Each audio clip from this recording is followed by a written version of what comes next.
Itong bagay na nakikita nyo sa screen ngayon ay tinatawag na Rabbit's Little Walkie-Talkie. So para siyang walkie-talkie kasi push the button, pero ang bagay na ito ay maaaring gawin ng halos lahat ng karamihan sa mga bagay ng multitasking na mas mabilis kaysa sa iyong smartphone o laptop.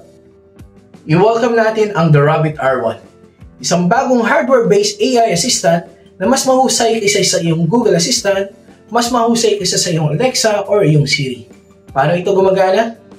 So halika, pag-usapan natin dito guys dito sa ating InfoGuy channel.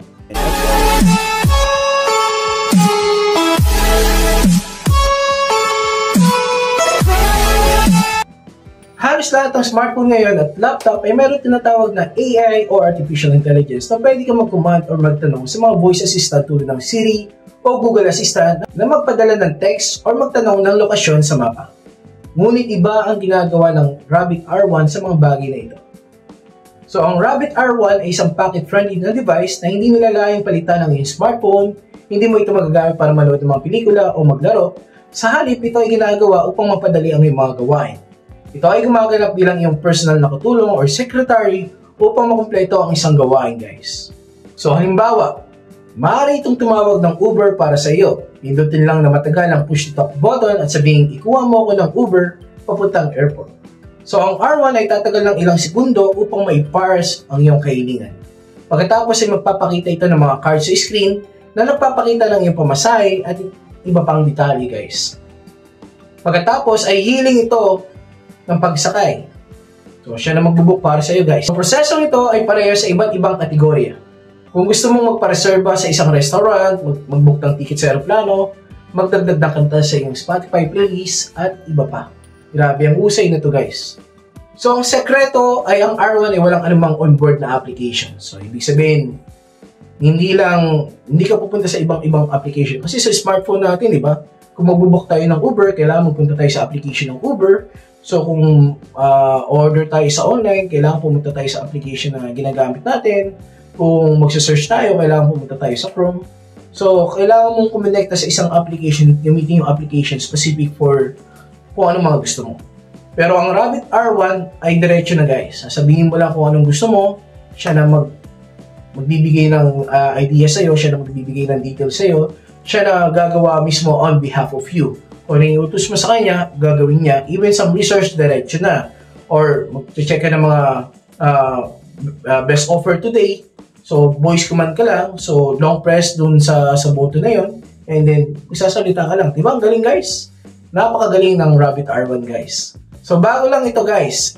So, gawa ito ng Rabbit Incorporated Company na kalalabas lang guys. So, mas mura pa to sa Humane AI na nilabas ng US guys. So, ang Rabbit R1 ay hindi kumukonekta sa inyong API na application, mga interface ng application or programming. Ang mga gateway ng software na ginagamit ang serbisyo ng cloud para sa mga kahilingan sa data, walang mga plug-in at walang proxy account guys. At muli, hindi ito ipinare sa iyong smartphone guys. Halip, gumaganap ang Rabbit OS bilang isang layer kung saan maaari mong itagel ang access para sa mga piling application sa pamamagitan ng isang web portal guys.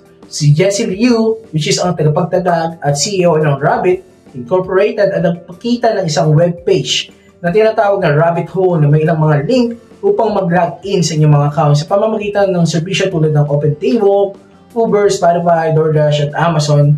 Mag-tap sa isa sa mga ito at hilingin sa inyo mag-sign in ka at mahalagang nagbibigay sa Rabbit ng OS na kakayahang magsagawa ng mga action in behalf of you guys. Dahil ang R1 ay gumagamit ng push-to-talk button tulad ng isang walkie-talkie, kaya para siyang walkie-talkie guys. So upang matrigger ang voice command prompt, walang wake-up word to guys ha, kaya hindi kailangan patuloy na makinig sa iyo ang R1 tulad ng ginagawa ng karamihan. So halimbawa sa Google Assistant kasi guys, pag nag-tap ka ng voice command, so pag natapos mo na yun at ginawa ng Google Assistant, like Siri din, makikinig pa rin siya sa iyo. Hindi katulad ng R1 na hindi na kailangan na makinig pa sa iyo guys. Kasi ang process ng R1, yung microphone sa device ay nag-activate at nagre-record lamang ng audio kapag pinindot mo ang button na iyon guys. Gamit ang backend ng kombinasyon ng malalaking modelo ng wika upang matutunan ang iyong layunin, which is pinalakas nga ito ng ChatGPT na OpenAI. At malalaking modelo ng pagkilos na binuo ng Rabbit Incorporated na isinagawa ang iyong kailangan guys. And also guys, by the way, i-add ko lang dito na ang Rabbit R1 ay merong sariling camera guys na pwede kang mag-take shoot ng camera dito guys. Ang galing, di ba? So pwede kang mag-take ng selfie gamit itong Rabbit R1. So meron din siyang, pwede mo siya lagyan ng SIM card para magkaroon ng data or Wi-Fi. Guys, so pwede din siya mag-connect sa Wi-Fi guys. So ganun kagrabe ang Rabbit R1 guys. So natututo ang Rabbit R1 ito sa pamamagitan ng pagpapakita. Naobserbahan nila kung paano gumaganap ang isang tao sa isang gawain sa pamamagitan ng isang mobile, desktop, or cloud interface at pagkatapos ay ginagayang gawain ito ng mag-isa. Ang kumpanya ay nagsanay ng ilang aksyon para sa mga pinakasikat na application at ang mga kakayanan ng Rabbit ay lalago sa paglipas ng panahon guys. So hindi pa to final version guys. So pwede pa itong lumago, pwede pa sila mag-add, pwede pa silang mag-upgrade ng Rabbit R1. So ito yung latest version na nilaunch nila ngayon.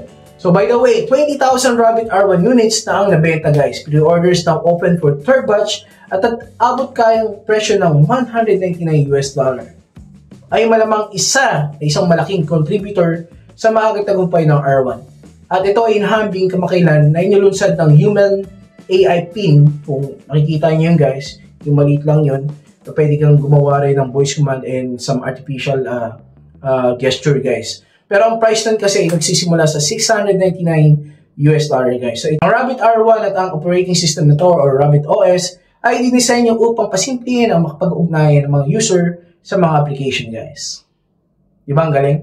Panalo, di ba? So yun lang para sa araw na ito guys. Anong masasabi nyo tungkol sa bagong Rabbit R device? Mag-comment sa baba at huwag kalimutang i-share at i-like ang video guys. See you sa susunod guys.